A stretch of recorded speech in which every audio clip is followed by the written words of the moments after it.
வணக்கம் மக்களே. வணக்கம் நண்பர்களே. இன்னைக்கு விமன் சினிமால மார்க் ஆண்டனி திரைப்படத்தை தான் ஹாஸ்டஸ் பண்ண போறோம். Ladies matter. என்னது லேடிஸ் மேட்டரா? பொம்பளை சோக்கு கேக்குதாடா? பொம்பளை சோக்கு கேங்ஸ்டர்னா டிசிப்ளின் வேணும். இது விமன் சினிமா. நான் உங்கள் பாரதி. ஒர்க் ஷாப்ல ஒர்க் பண்ணிட்டு இருக்கிற ஹீரோ கேரக்டர். அடுத்ததா எஸ்ஜே சூர்யா இதில் வராரு. வில்லன் கேரக்டர்லாம் ஒரு தாதா ரவுடி அந்த மாதிரி ஒரு கதாபாத்திரம் இதில் இருக்கு. இந்த மாதிரி பல நடிகர்கள் இந்த படத்தில் நடிச்சிருக்காங்க. இந்த படத்தில் ஹராஸ்மெண்ட் எப்படி இருக்கு அப்படின்னு பார்த்தீங்கன்னா, ஒரு ஃப்ளாஷ்பேக் சீன் ஒன்று வரும். விஷால் அவர்களுடைய ஃப்ளாஷ்பேக் சீன் அது. அங்கே வந்து விஷாலுக்கும் ஏகாம்பரம் அப்படிங்கிற எனக்கு ரொம்ப ஜாம் ஆகுது. இந்த இருக்கு உங்க சீட் தெரியுது, நீ மூடு. ஒருத்தங்களுக்கும் வந்து ஆகாது. இந்த ஏகாம்பரம் என்ன பண்ணுவோம் அப்படின்னு பார்த்தீங்கன்னா, விஷாலோடைய ஆளுகள் எல்லாத்தையும் வந்து செங்கச்சூளையில் கொண்டு போய் கொடுமைப்படுத்துகிற மாதிரியான காட்சிகள் வரும். அந்த இடத்துல விஷாலை வந்து கட்டி போட்டு வச்சுருப்பாங்க. அப்படியே பக்கத்தில் விஷாலோடைய மனைவியை கத்தியை வச்சு குத்துற மாதிரி மிரட்டிட்டு இருப்பாங்க. இந்த சீனுக்கு நடுவில் என்ன பண்ணி வச்சுருப்பாங்க அப்படின்னு பார்த்தீங்கன்னா, அங்கே செங்கச்சூளையில் இருக்கிற ஒரு அக்காவை, அங்கே வேலை பார்க்குற ஒரு அக்காவை அடிக்கிற மாதிரியான ஒரு ஷாட் வந்து அங்கே இருக்கும். அவங்கள வந்து கொடுமைப்படுத்துறாங்க அப்படிங்கிறத முன்னாடியே இந்த படத்தில் வாய்ஸ் ஓவர்லையும் சொல்லியிருப்பாங்க. அந்த செங்கசூளையில் இருக்கிற நபர்களை கொடுமைப்படுத்துற மாதிரியான ஒரு ஷாட்டுமே அதில் இருக்கும். இது ரெண்டும் பத்தாது அப்படின்னு சொல்லிட்டு அந்த நடுவில் ஒரு ஷாட்ல அந்த அக்காவை அடிக்கிற மாதிரியான காட்சிகள் அங்கே எதுக்கு அப்படிங்கிறது தான் இங்கே என்னுடைய கேள்வியாகவே இருக்கு. ஏதாச்சும் பண்ணேனா நான் பாட்டு ஓரமா அப்பாவி பிச்சைக்கார மாதிரி உட்காந்துருக்கான் பாருங்க மேடம்ன்ற மாதிரி உட்காந்துருக்கேன். எதுக்காக அந்த அக்காவை அடிக்கிற மாதிரியான காட்சிகள் அங்கே வச்சாங்க அப்படின்னா, அந்த இடத்துல சிம்பத்தி அப்படிங்கிற ஒன்று உருவாகணும். ஆக்சுவலா இங்க வந்து விஷாலை வந்து அடிச்சு போட்டு எல்லாம் கட்டி போட்டு வச்சிருக்காங்க. இந்த ஷாட்டை காட்டிட்டு உடனே விஷால் வந்து அடிச்சாருன்னா ஆடியன்ஸுக்கு ஆட்டோமேட்டிக்கா சிம்பத்தி வரணும் அப்படிங்கிறதுக்காக ஒரு பெண்ணை அடிக்கிற மாதிரியான ஒரு காட்சிகள் இருக்கிற அந்த சித்தரிப்பு ரொம்பவே தப்புங்க. தப்பு தப்பு தப்பு தப்பு தப்பு தப்பு தப்பு தப்பு. நிறைய படங்கள்ல சிம்பத்தி அப்படிங்கிற விஷயத்துக்காக மட்டும் பெண்களை கொடுமைப்படுத்துற மாதிரியான காட்சிகள் இருக்கு. இந்த படத்துலயும் அது இருக்கு. ஸோ ஹராஸ்மெண்ட்டுக்கு நம்ம தரக்கூடிய பாயிண்ட் 0. அடுத்ததா அப்ஜெக்டிஃபிகேஷன் பற்றி பேசணும் அப்படின்னா, இந்த படத்தில் சில்க் சுமிதா அவர்கள் இருப்பாங்க. ஆக்சுவலாக சில்க் சுமிதா அப்படிங்கிற ஒரு கேரக்டரை வச்சு தான் இந்த படத்தையே வந்து ப்ரொமோட் பண்ணியிருப்பாங்க. அவங்கள ஓப்பனிங் ஷாட்டில் காட்டும் போது எப்படி காட்டுவாங்கன்னு பார்த்தீங்கன்னா, எஸ்ஜே சூர்யா வந்து இங்கே நின்றுட்டு அவங்கள பார்த்துக்கிற மாதிரியான காட்சிகள், அந்த ஷாட்ஸுமே அவங்க லிப்ஸுக்கு ஒரு ஷாட்டு, அவங்க கண்ணுக்கு ஒரு ஷாட்டு அப்படின்னு பயங்கரமாக அப்ஜெக்டிஃபை பண்ணி காட்டியிருப்பாங்க.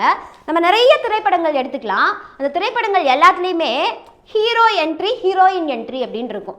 ஹீரோவோட என்ட்ரி அப்போ மட்டும் எடுத்தோடனே ஹீரோவோட காலை காட்டுறது அண்ட் ஹீரோவோட ஆர்ம்ஸ் அப்படி காட்டுறது, ஹீரோவோட ஹேரை காட்டுறது அப்படிங்கிற மாதிரி ரொம்ப கெத்தாவே தான் காட்டியிருப்பாங்க. ஆனால் ஹீரோயின் அப்படின்னு வரும்போது மட்டும் அந்த ஷார்ட்ஸ் எல்லாம் எப்படி இருக்குன்னா, ஹிப்ஸுக்கு ஒரு ஷாட்டு, அடுத்தது அவங்களுடைய லிப்ஸுக்கு தனியாக ஒரு ஷாட்டு, அவங்களுடைய கண்ணுக்கு தனியாக ஒரு ஷாட்டு, இந்த மாதிரியான அப்ஜெக்டிஃபிகேஷன் நிறைய படங்களில் இருக்குது. இந்த படத்தில் பயங்கரமாக இருக்குது. ஸோ அப்ஜெக்டிஃபிகேஷனுக்கு நம்ம தரக்கூடிய பாயிண்ட் 0. அடுத்ததா ரேசிசம் பற்றி பேசணும் அப்படின்னா, இந்த படத்தில் மொத்தமாக 2 ஹீரோயின்ஸ், 2 விஷால் கேரக்டர் இருக்கிறதுனால 2 ஹீரோயின்ஸ் இருக்காங்க. அந்த 2 ஹீரோயின்ஸுமே வெள்ளை நிறம் தான். ஃப்ளாஷ்பேக் சீனில் வந்து விஷால் அவர்கள் என்ன பண்ணுவாங்க அப்படின்னா, வெளியில் போயிடுவாங்க. அவங்க வீட்டில் வந்து இந்த விஷால் அவங்க பையன் மட்டும்தான் இருப்பா, அவங்க அம்மா இருப்பாங்க. நிறைய ரவுடிங்கெல்லாம் வந்துடுவாங்க. வந்தோடனே அந்த டெலிஃபோன்லேருந்து அந்த விஷால் என்ன சொல்வாருன்னா, நீ இந்த மாதிரி ஒரு பிளான் பண்ணு அப்படிங்கிற மாதிரி சொல்லுவார். அப்போது அந்த நெருப்பெல்லாம் அவங்க வீட்டை சுற்றி வந்து எரியும். அப்போது உள்ளேருந்து அவங்க அம்மா வந்து வெளியில் வர்ற மாதிரியான ஒரு ஷாட் இருக்கும். அந்த ஷாட்டில் அவங்க கன் வச்சுட்டு இப்படி நின்றுட்டு இருப்பாங்க. பக்கத்தில் நிறைய பெண்கள் வந்து கன் வச்சுட்டு நிற்கிற மாதிரியான காட்சி இருக்கும். அதில் இந்த கன் வச்சு நிற்கிற அந்த ஹீரோயின் மட்டும் ஒயிட் ஸ்கின், அவங்களுக்கு பின்னாடி நின்றுட்டு இருக்கிற அந்த பெண்கள் எல்லாருமே ஒன்று டஸ்கி ஸ்கின் டோனாக இருக்காங்க, இல்லைன்னா பிளாக் ஸ்கின் டோனாக இருக்காங்க. இவங்களை மட்டும் கொஞ்சம் ஹைலைட் பண்ணி காட்டுற மாதிரி இருக்குது. ஸோ இந்த நிறம் உயர்ந்தது, இந்த நிறம் தாழ்ந்தது அப்படிங்கிற வேறுபாடு இந்த படத்தில் குறிப்பாக அந்த ஷார்ட்டில் காட்டியிருக்கிறதுனால ரேசிசம்க்கு நம்ம தரக்கூடிய பாயிண்ட் 0. அடுத்ததா ஸ்டீரியோ டைப் பற்றி பேசணும் அப்படின்னா, நான் ஆல்ரெடி சொன்னேன் இல்லையா, அவங்க கன் வச்சுட்டு நின்றுட்டு இருக்காங்க அப்படிங்கிறது. அந்த இடத்துல அந்த கேரக்டரை ரொம்ப போல்டாக ஸ்கெட்ச் பண்ணியிருக்காங்க. ஆனால் குறிப்பாக அந்த ஃப்ளாஷ்பேக் சீனில் வர விஷால் அவங்க ஒய்ஃப் பார்த்தீங்க அப்படின்னா, அவங்க வந்து ஆக்சுவலாக ஒரு ப்ராஸ்டியூட் இதில் வந்து இருப்பாங்க. யாரோ ஒருத்தங்க அவங்கள வந்து கடத்திட்டு போயிடுவாங்க. விஷால் அங்கே போய் அவங்கள அடித்து அவங்கள கூட்டிகிட்டு வந்து ரெஸ்கியூ பண்ணிட்டு வந்து வீட்டில் விடுவார். வீட்டில் வந்து அவங்கள யாருமே கல்யாணம் பண்ணிக்க மாட்டாங்க. கடைசியில் விஷால் அவர்களே அவங்கள வந்து கல்யாணம் பண்ணிப்பார்.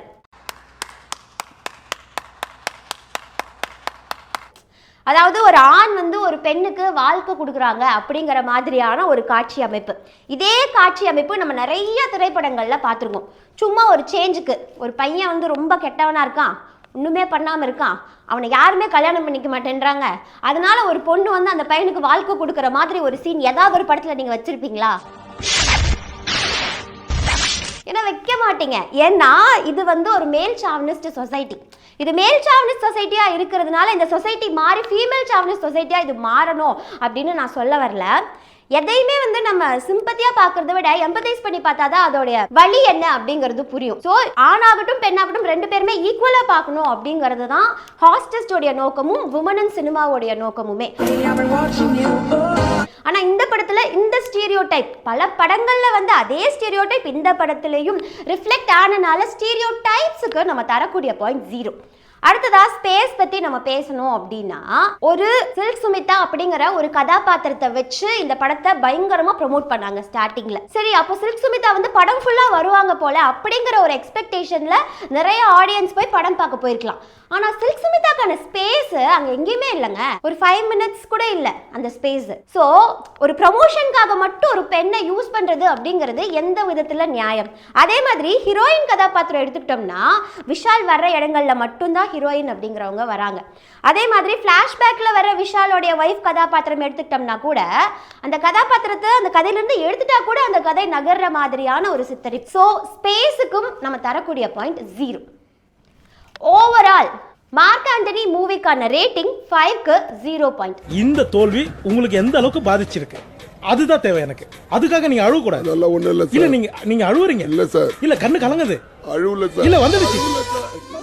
ஒரு சமூக பார்வை உரையாடலாகுது, உரையாடல் நடைமுறையா மாறுது, நடைமுறை பழக்கமாகுது, அந்த பழக்கம் வழக்கமாகுது, அந்த வழக்கம் தாங்க கலாச்சாரமா உருவெடுக்குது. ஸோ சினிமாவில் நடக்கக்கூடிய இந்த மாற்றம் நிஜ வாழ்க்கையிலும் மாற்றத்தை ஏற்படுத்தும். அந்த மாற்றத்துக்கு நீங்க எல்லாரும் சப்போர்ட் பண்ணுவீங்க அப்படிங்கிற நம்பிக்கையில உங்களிடமிருந்து விடைபெறும் நான் பாரதி.